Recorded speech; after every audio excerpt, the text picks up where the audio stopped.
or good afternoon, fellow students of innovation. It's great to see you all today. I'm Jeremy Utley here at the Stanford D.school. We've got Catherine Segovia. We've got Zhao from the D.school team. We've got Becky Margiotta as our special guest today. And we've got folks coming from all over the place, from Ireland. I'm just looking at the chat here. It's incredible. From Ireland and India and Pakistan and Kenya and Canada and Brazil and Saudi Arabia and Turkey and the pollen capital of the world, apparently, according to Chris, in North Carolina right now, and Florida. We got some amazing participation. It is such an honor and a privilege. Aloha, Rose, nice to see you. Such an honor and a privilege to get to share in the learning journey together with you all. It's an incredible gift that we have. Who knew that a pandemic would bring us together in such a special way? It's been an incredible thrill to get to share the Masters of Creativity series with you all. I am incredibly honored and privileged to get to introduce my friend, Becky Margiotta, to the stage today. Anytime a renowned professor at Stanford sings someone's praises, you know you have to take them seriously. And as Catherine mentioned last week, I think we've taught classes with Bob Sutton for the last 10 plus years at the D.school. Bob is an accomplished researcher, organizational psychologist, and for probably, no kidding, I would say 6 years, if not longer, Bob has been telling me about this friend named Becky, this amazing person who was in the military, who left the military to start helping helping homeless people find homes, who's helping change leaders find themselves. And I've always been blown away by his stories. He's written case studies about her. He promised to send me an interactive case study, which we could share with the group later, which is great. I teach with Bob at 11:30. So if he hasn't sent it to me by then, I will give him a hard time and I'll make sure that everybody gets it. But it's such an honor to welcome Becky here. She is graciously carving out time from her family vacation to be with us today. So she's got her kids playing on the beach right outside the window. And we are delighted that we get to share this time together. So with that, I would like to start with one question. Becky and I have had the chance to connect a little bit about her work, and I'm right here in the learning seat with you all as a fellow student of Becky's work. And Becky, one of the things that you said to me, which really spoke out to me, is that your new book is a love letter to change leaders. And you've spoken significantly or at great length and with great eloquence about the responsibility to do inner work in the change leadership space. I would love to hear, maybe just to start with, how did you learn about the importance of doing that inner work? Yes, Jeremy, that question is my favorite question right now. But I want to thank you, truly. I am so glad to call you a colleague and a friend, so honored to be here.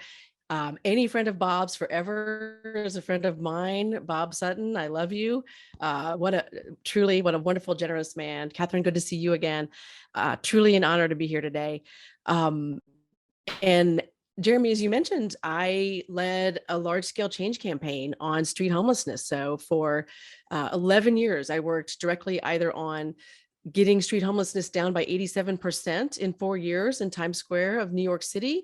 And then we took the innovations we developed, the social innovations that we developed in that context, and then we spread and scaled them to 186 cities across the United States over a 4-year campaign that had a 2-year lead up to it. So it was 6 years of work.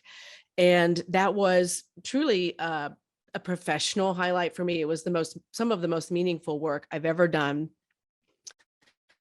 And since then, I've been working with the Billions Institute to help other people in other sectors spread and scale social innovations to everyone who could possibly benefit. And my question was, okay, how can we help people spread and scale what works to everyone who benefits? And that's my day job. But what I realized, I started writing a book about that. And what I realized was, before I write that, I need to write this other book about the inner work of social change. And your question of why is this so important?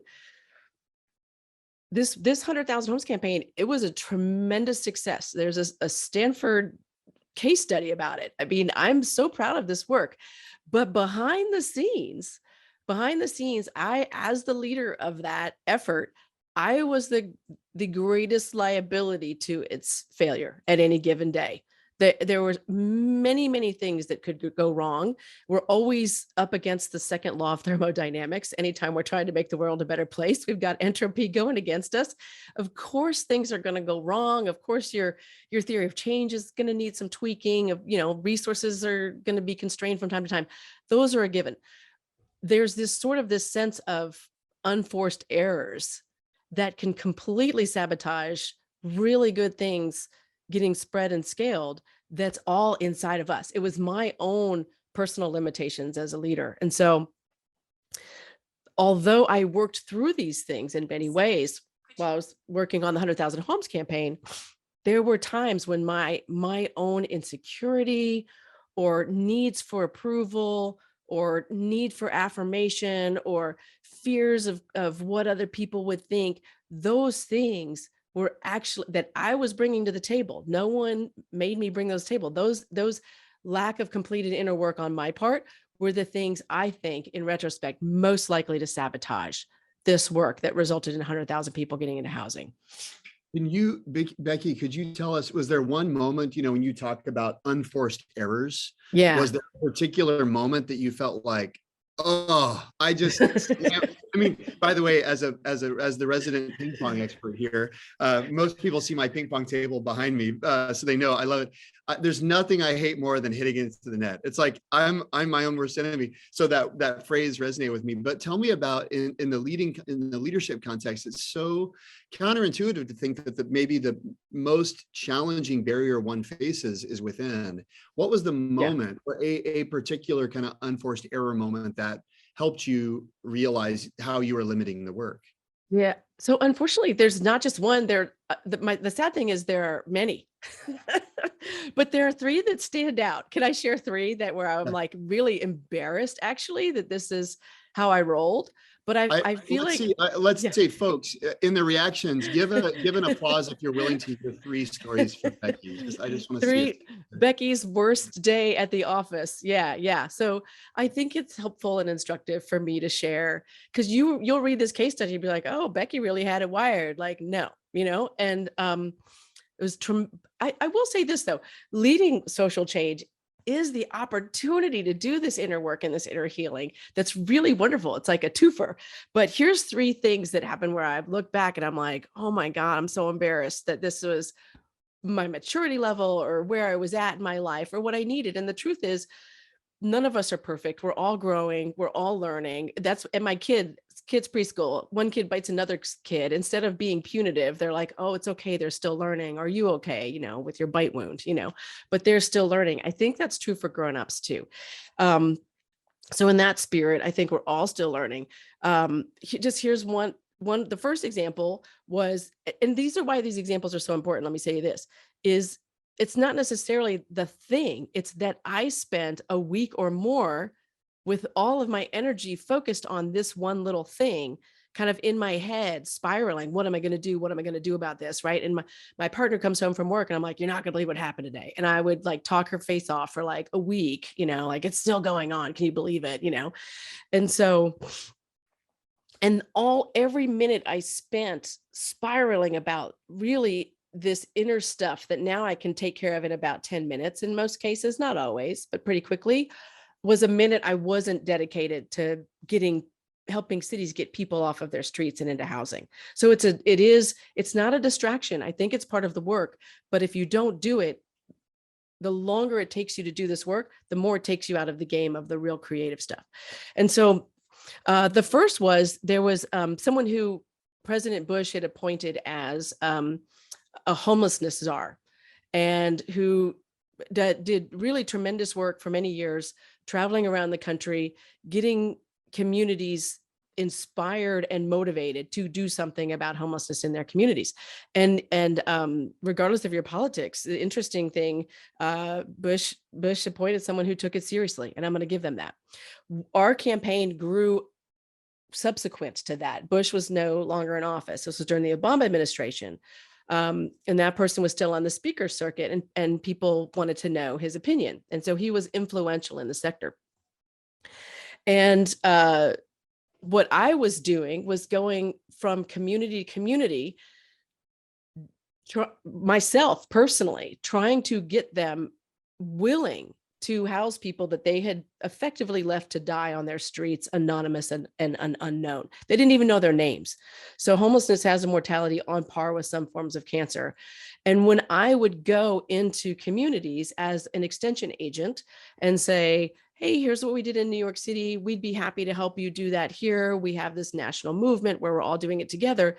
The modal outcome of me having these conversations was something like people throwing tomatoes at me. Like people were like, oh, it's not going to work here. All the stuff you hear, right? So, or, oh, it's too hard, or, oh, we don't have the resources, or, like any excuse really to maintain the status quo. Now, fortunately, 186 cities are like, maybe we could try that. And they did extraordinary things.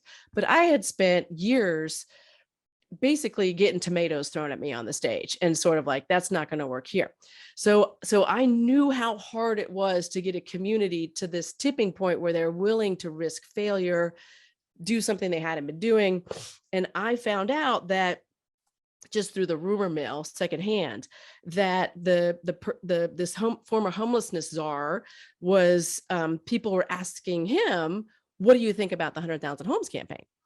And this is all through the rumor mill, but people came to me who were like on our team and were like, you're not going to believe what he's saying about you. And I was like, what's he saying? And they were like, well, he's saying that the 100,000 Homes campaign is a good marketing campaign, and it was sort of this damning us with faint praise of, oh, we're making it look good, but we're not really doing it. And I was incensed. Like, I can't tell you how many cities that I've been out at 4 a.m. and personally been talking to people sleeping on the streets, helping those cities be like, look, you got to get up at 4. I'll get up with you. Let's go do this. And I was like, marketing campaign, you know what? I was furious about this.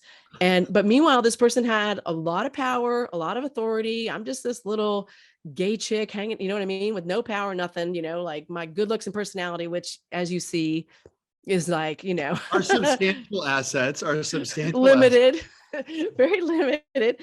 And we had like, I'm like, team, we got to talk about this. We need to do a failure modes effects analysis. We're getting trash talked by this really influential person. And like, it just took me out of the game because we spent a week trying to figure out what to do about this. And meanwhile, my heart is racing and I'm angry, and I felt offended. And the 2022 Becky would be like, do pick up the phone and be like, dude, why are you talking trash about us? And just be like, what's up, man? What's going on? What, talk to me. What do you, and like, are you available to hear some alternative facts? And like, would you be willing to cut this out? Because this is what, from my perspective, but that I did not have that skill at that time. And so literally a week, 2 weeks, I probably on the inside was bitter about it for like a couple months, and had I done my own inner work, like I write about in the book, and just reached out and been like, dude, what's up? And I know it sounds so simple in retrospect. I think it probably would have resulted in us being more closely aligned and potentially in him being a more powerful ally to the work. When Becky, did you realize that was a sandbar or a sandbag on your air balloon, so to speak? Like, because I imagine there's a period of time where it's the normal thing to think, I'm consumed with this. This is a public insult, right? And so there can be a sense in which you think that's the normal. Of course I have to be consumed with it. Of course I need to keep talking about it. When did you realize that actually it's not productive for me to keep being consumed with this issue? So my team, my leadership style, I try to be very inclusive and collaborative and co-creative without getting bogged down by consensus, right? And so in some ways I dragged my team into this where I could have just buffered it and been like, okay, I talked to so-and-so, blah, let me update you. But effectively, as my team and I went through what should we do about this.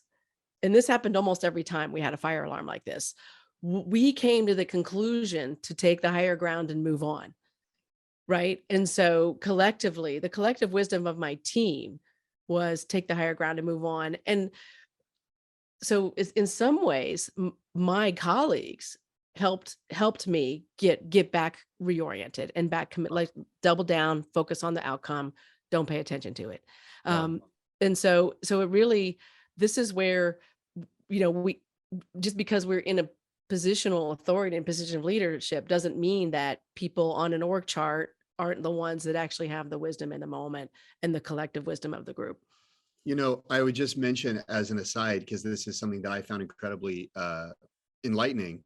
Trier Bryant, who's actually going to be a guest on MOC in the near future. She's the CEO of Just Work, which is seeking to address workplace injustice issues. I had her on my podcast recently, and one of the things that she talked about, which I thought was fascinating, was good followership.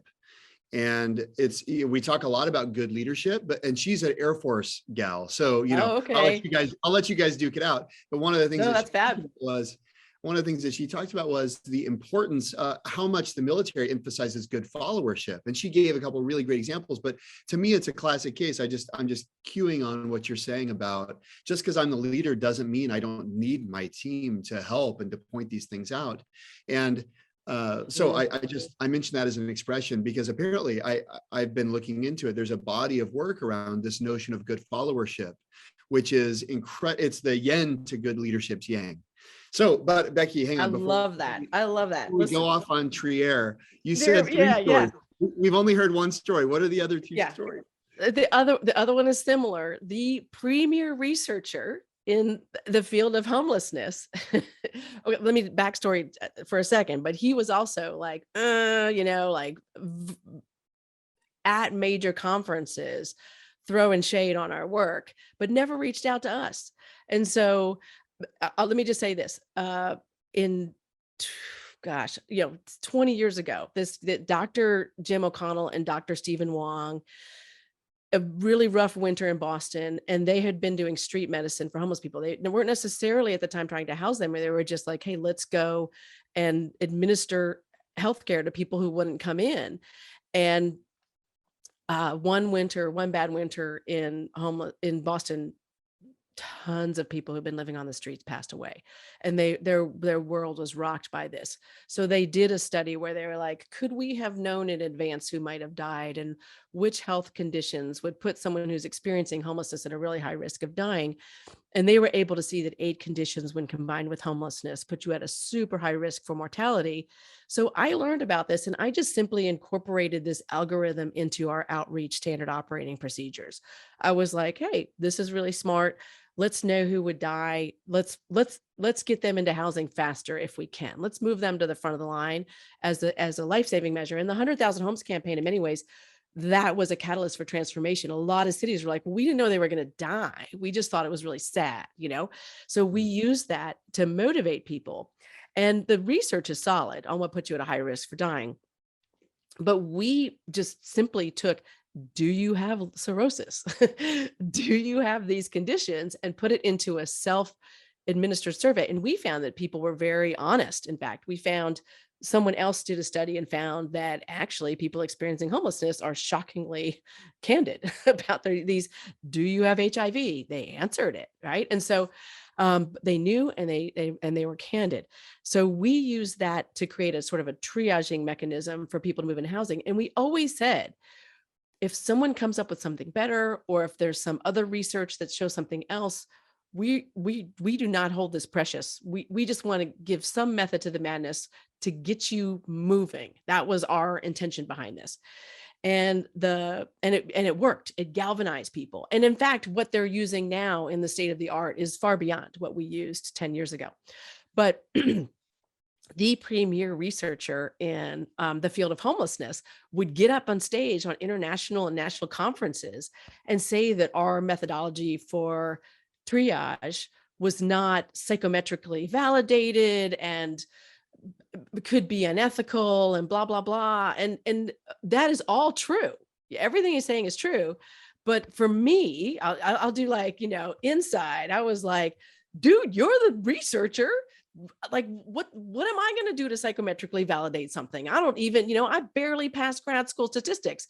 Like, why don't you we have more data on people experiencing homelessness than like anybody on the planet, and we will give it to you, and you can write your next who's he what's its paper on this, and everybody's happy. But instead, he was just dissing us, and taking armchair quarterback shots. So again, same thing.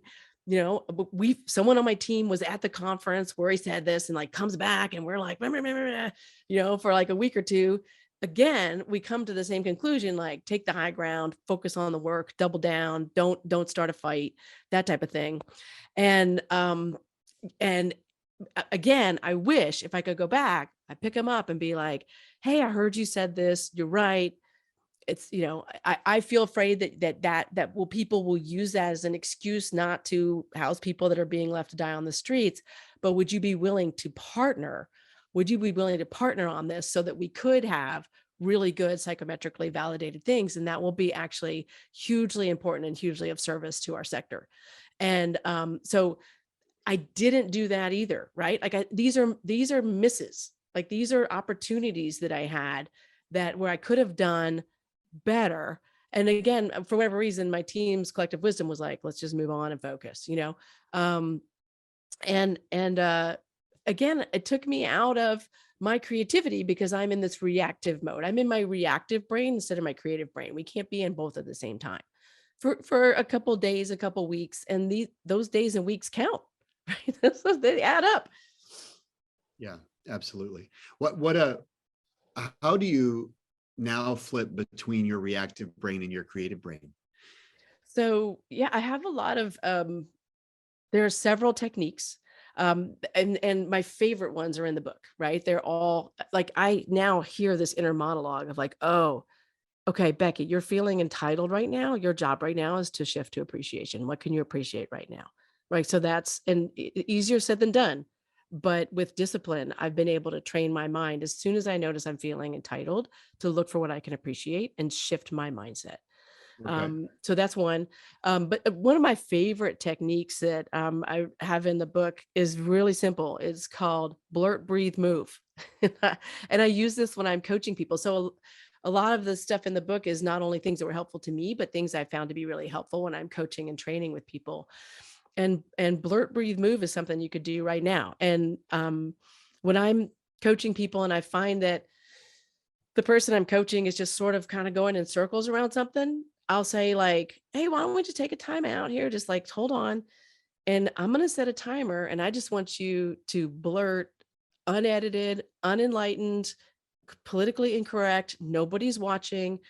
Just get it out, like almost like an exorcism of your inner monologue. And I'm like, I'll set a timer. I usually set it for a minute. And I've yet to have anybody need more than a minute to get it off of their chest. Sometimes I'm like, hey, let's get another minute. Keep going.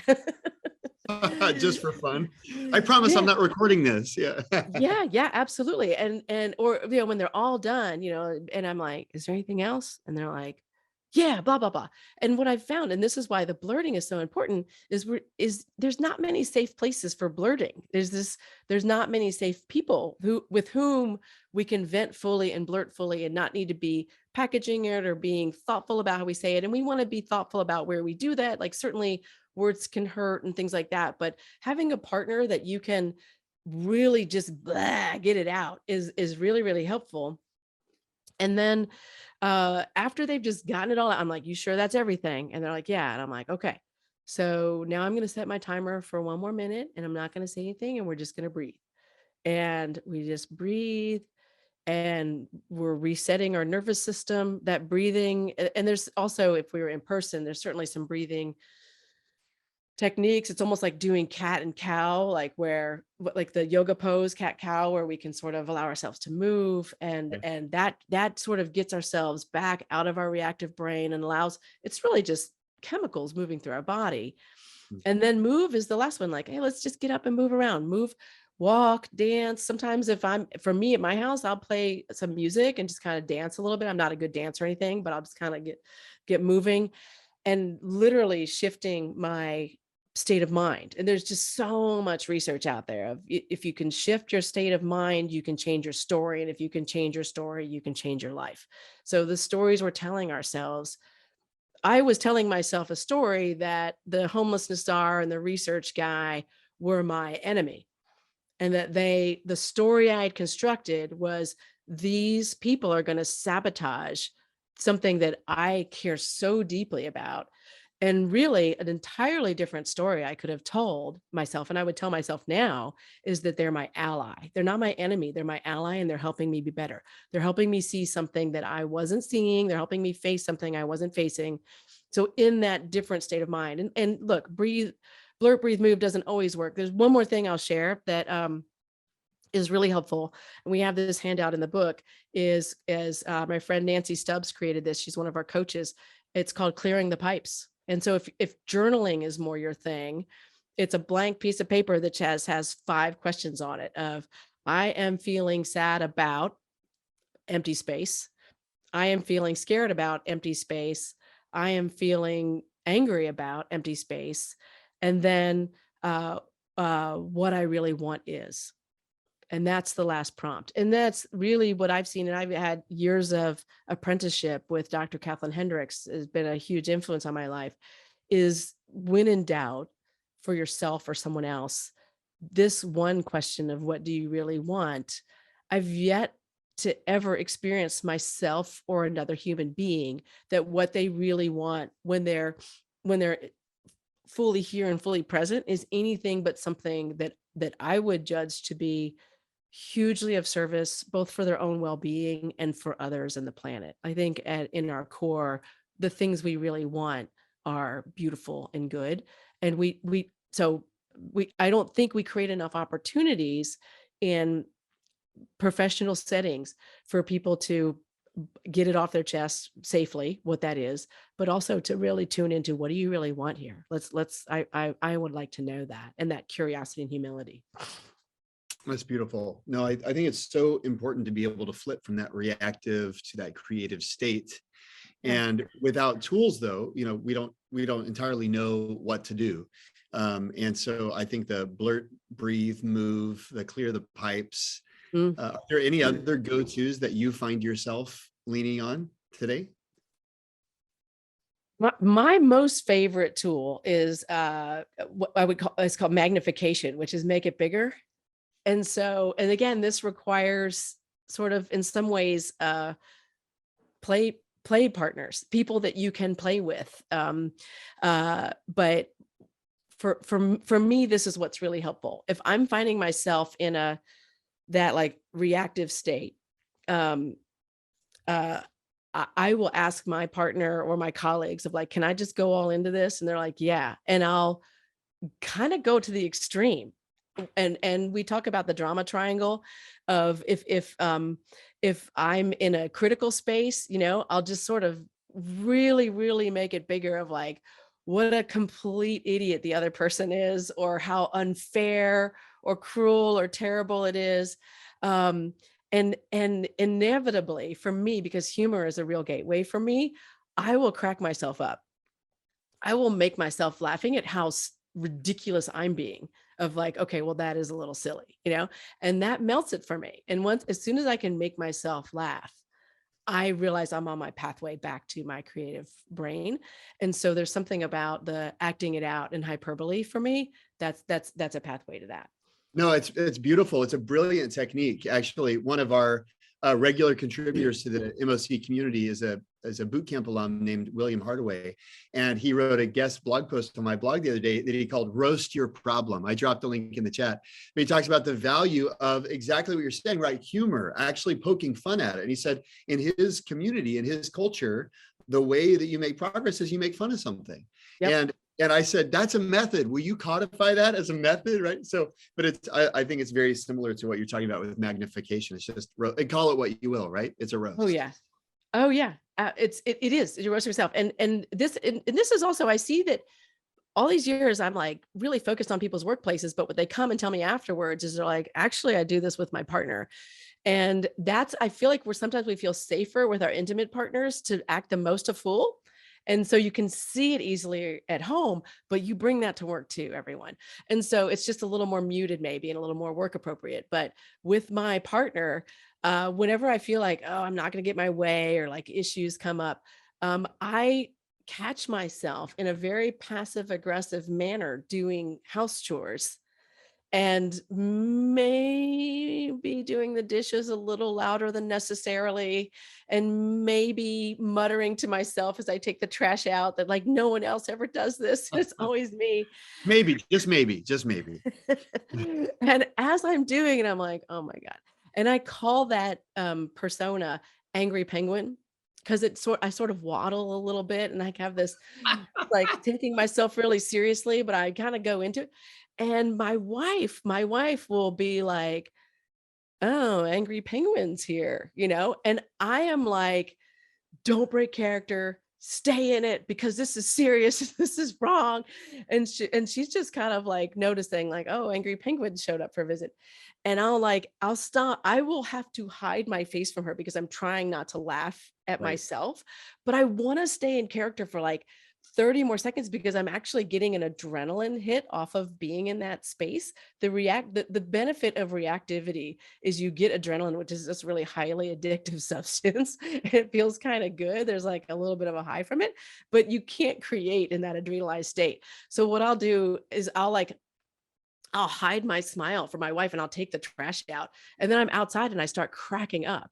And then I go back in and I'm like, okay, you're right. Angry penguin was there. Right. So I need that reset. But I feel like if we can learn to be able to have some humor with ourselves about, oh my God, angry penguin came to the office today, y'all.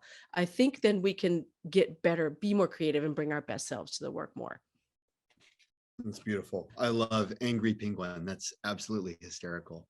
We all need, maybe that's something that's like a life hack for all of us is we could work with our partners to figure out what is our magnification character, persona. And then it's like the safe word in a way, right? It becomes like that title becomes a safe word to acknowledge the fact this is a little absurd. You need it. And we both know it's not reality, right? But it's serving a useful purpose. Absolutely. Absolutely. Yeah. Angry penguin. Yeah. People get angry penguin. Yeah. Yeah. And like, listen, let's take care of that before the roller derby queen comes because we don't want to get to the roller derby queen, And so, yeah. And this is all I think this is a power. And real quickly, I'll share the third story because I think it's a different flavor. And I hope it's helpful for some people is I worked for MacArthur Genius Award winner. The Roseanne Haggerty is one of the most absolutely brilliant people. She totally deserves it. Truly a genius. And I'm just so happy to be working for her.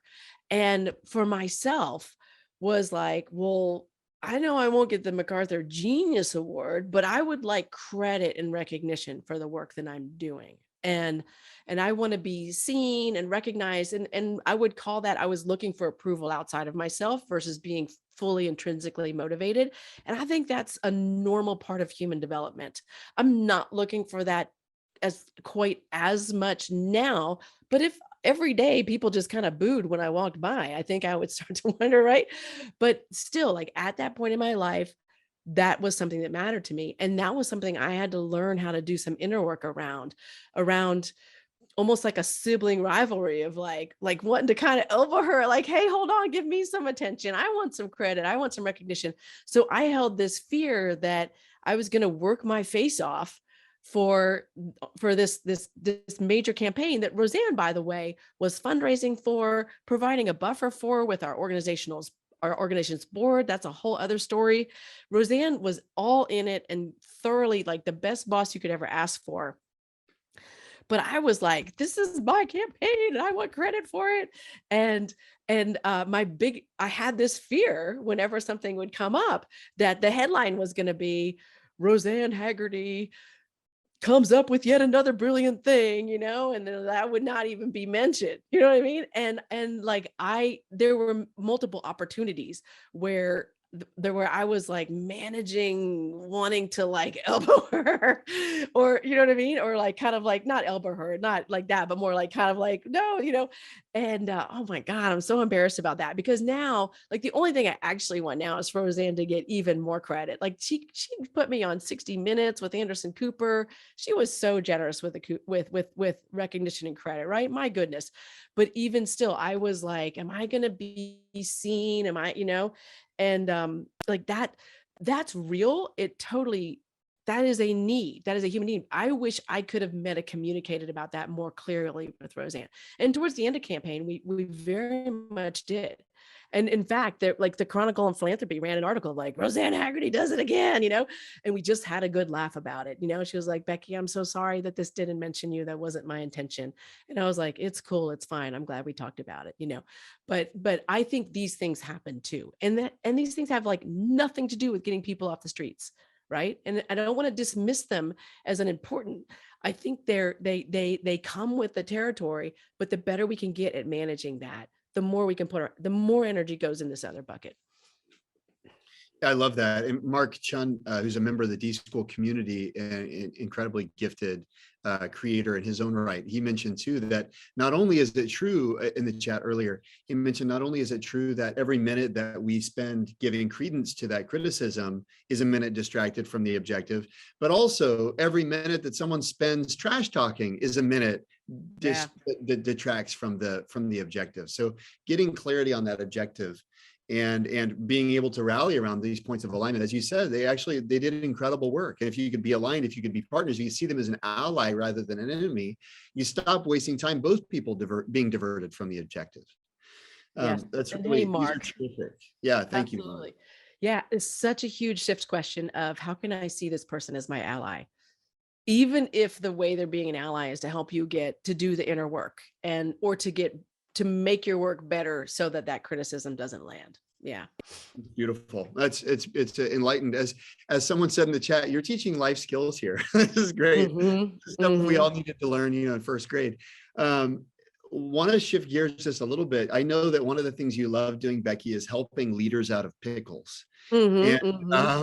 We thought it'd be kind of fun if someone is brave and willing. That's one of the beauties of the Zoom environment is this isn't a broadcast where it's like one directional, right? We can actually have a conversation. Yeah. If there's anyone who's eager to get some of Becky's wisdom on a leadership pickle that they are facing or experiencing, we'd love to welcome you to the stage and just have a conversation about something that's keeping you up at night. Does anyone, maybe actually, why don't we take 1 minute and let's go cameras off and everybody write a question in the chat that's keeping them up at night. We're all gonna do it right now. 1, 2, yeah, blurt it in the text, as Mark says. Perfect. Love it. Blurt it in the text right now, or in the chat.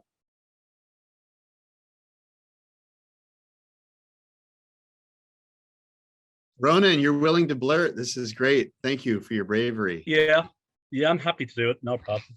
Will I just give you a little bit of will I give you a small intro? So yeah, Ronan, yeah, what's up for you? Yeah. So I'm about 80% of the way through writing a memoir of growing up with ADHD and growing up in Ireland with ADHD. But the goal is to have it done this June and then publish in the autumn. So my worry, and then I'll blurt. My worry is, hey, what's going on is that there's 3 Irish publishers who you're said... You're gonna start blurting now? Because I'm going to start the timer. No, not just yet. Okay, so there's 3 Irish publishers who are interested in publishing the memoir. But my issue is I'm trying to spread neurodiversity on a world stage. Like, the only reason I'm doing this is to help others. So now, will I blurt? Or will I start blurting now? Yes, and Ronan. Yeah. Is Irish your native tongue? Well, actually, I'm not great at it. No, I'm better at English. Speaking, I'm better at English. Whatever feels more authentic to you. Like, it doesn't matter to us if you want to blurt in any language. Okay, that doesn't matter. This is for you. Okay. I'm better verbally at English, I think. Yeah. Okay, you do you, my friend. Okay, so I'm gonna hit the timer, and you'll hear a little crickets, or you'll see me kind of wave. But this is Ronan. This is for you to get whatever is out. Is this like free writing? Is it free writing? Is it like that? Well, you could do it writing or you could, we were No, thinking you would do it verbally, just yeah, verbally yeah, yeah, free yeah, yeah, associate yeah. what is going on. Okay. Okay, okay, And anyone who wants to join, I'm going to set the timer for a minute. Feel free to blurt, or we're okay. going to give Ronan our loving attention. Okay. Ready? All right. Okay. On Okay. your mark, get set, go. So for me, I'm really happy that after 2 years work of daily writing that I have this memoir, but I'm really worried. I'm really worried that only a small number of people will read it, because the reason I did it was to help anybody who's got the likes of autism or dyslexia or ADHD to understand how they can turn their disability into something that enables them to reach their wildest dreams. And the worry I have is that only a small number of people in Ireland might read the book. And I'm I'm stressing because I'm trying to read, I'm trying to finalize the memoir, and at the same time I'm thinking about post publication how many people will read the book. So that's what's stressing me out. And Okay. meanwhile, I have to work at my daily banking job, which is kind of like a pain in the butt. Does that help? Well, the question is, does that help you, Ronan? And so, Yeah, so, it does. Yeah. so now, Geez, so because actually, I've been dealing with this myself in my own head, you know?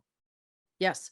So how about this? And I want to invite this for everyone. And you cannot just kind of take a time out and breathe for a minute. Enough. Let's take a time out. And Ronan, I want to invite you and everyone here to take 1 minute. It's going to fly by, and give yourself a minute to breathe and see if you can allow your breath also to come all the way into your belly, where I know I'm fully relaxed when I'm able to move my breath down into my belly without forcing it. And so give yourself a moment to just be with yourself. I've already got the timer going, and just want to invite everyone to join in taking this little time out to bring yourself to full presence.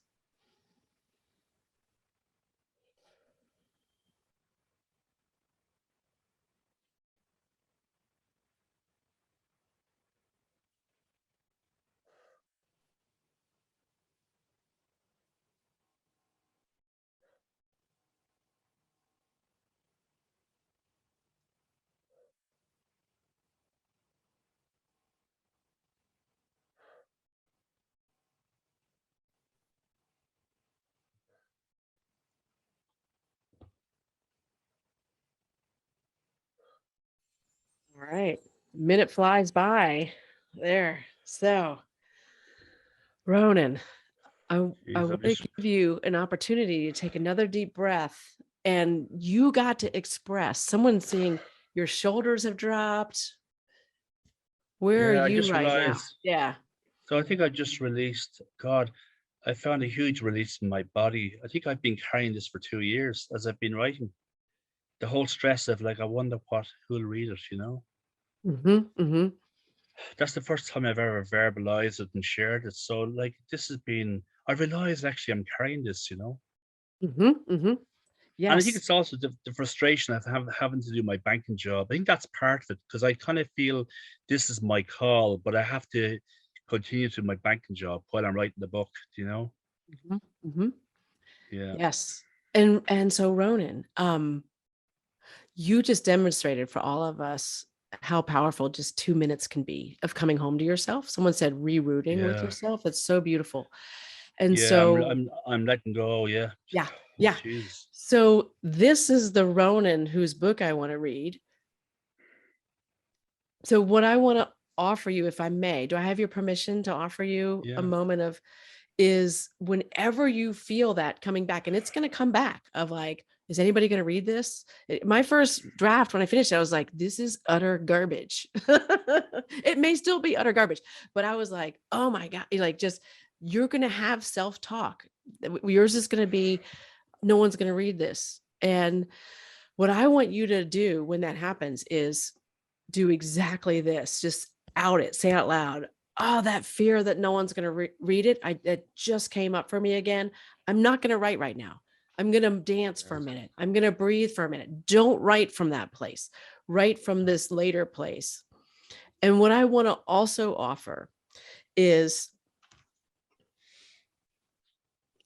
when you're putting something creative out there in the world, this kind of reframing of, listen, this thing might get read after you're dead, right? Like artists, like look at there's this big thing of the Van Gogh thing, like where you do the immersive Van Gogh. Nobody appreciated him when he was alive. I'm not trying to like bum you out or anything. When you create something, you don't know the value or the timing or when it's going to be read or by whom. And maybe it's only ever read by one person. And that completely changes the trajectory of human history. So I want to offer that for you. Do your work, do what the universe is asking you to do, or whatever your spiritual path is. This is it, and let it go. Like, hey, this is my gift. And I'm not attached to the outcome. I'm attached to my creative process. And then boom, move on. But meanwhile, just keep coming home to yourself. Yeah, that's it. I think I was attached to the outcome. I'm too performance related or something, but I am writing every day, but it's just, I think I was stressing out about the outcome. Yeah. Well, I think there's a whole bunch of people here, myself included, who want to know when that book is done. So, So, and I want to appreciate you for being willing to be vulnerable. And because, by the way, the chat's blowing up with like so many people are like, me too. And so, but you're sharing and you're willing to be present with all of us is a gift for me and a gift for all of us. So thank you. Yeah, it's been 2 years of extreme effort. So it's like, just the first time I've shared it. Yeah. So it's always coming home to yourself and what your commitment is. I'm committed to writing a book that will benefit everyone who could possibly benefit, whether that's 1 or 1 million. I'm not attached to that. We're going to, and I'm recommit. This is what I'm here to do in the world. Yeah. Thanks. Thanks everybody. I mean, what you saw was genuine. This is my purpose, Mm-hmm. Yeah. Oh, I felt that. Boom. It's like when a gymnast lands. This is what I'm here to do. Yes. Thank you, Ronan. Yeah. Thank you. Thank you, Ronan, for sharing and for being so vulnerable. It's a gift that you've given. Several people said in the chat, this is a gift that you've given to all of us. And I haven't been this moved in a session yet. So Becky, thank you. Thank you. Thank you so much. Thank you all. Again, Ronan, I want to thank you. Pericles, thank you. This all of service. I wish we could have gotten to everybody in the chat. I would love to offer you the first chapter of my book for free. I'll put the link in the chat. And by the way, I just got the author's copies. It's real. It's really exciting. Ronan, I can't wait for you to hold your book in your hand. It's like the best feeling in the world. And I don't care how many people read it. I want it to go to as many people as can benefit. So if this can help you, I hope it is of service. And look under your chair. We're going to Australia. You're getting a book, and you're getting a book, and you're getting a book. And I'd love to hear what you think about the first chapter. If it's, if you're, and all feedback is welcome 24/7. Anything that you want to share with me, I promise. I've moved on since my reactive brain. I do get in my reactive brain, but I certainly don't stay there long. And even if you're like, man, that sucks, I would love to hear that. So, and Jeremy, and thank you so much for having me here. And I'm going to be signing up for many of these upcoming sessions. They look fantastic. Oh, it's a tremendous privilege and pleasure to get to be with you. Thank you all for joining us. It's 11. We try to respect your time. Hopefully you see the link. We'll give you a link in a follow-up email as well. And Ronan, if you send me the chapter to your book, we'll add that in the follow-up email as well. But it's a joy and pleasure to get to be with you all today. And we'll see you next week. Until then, have a wonderful weekend. All the best.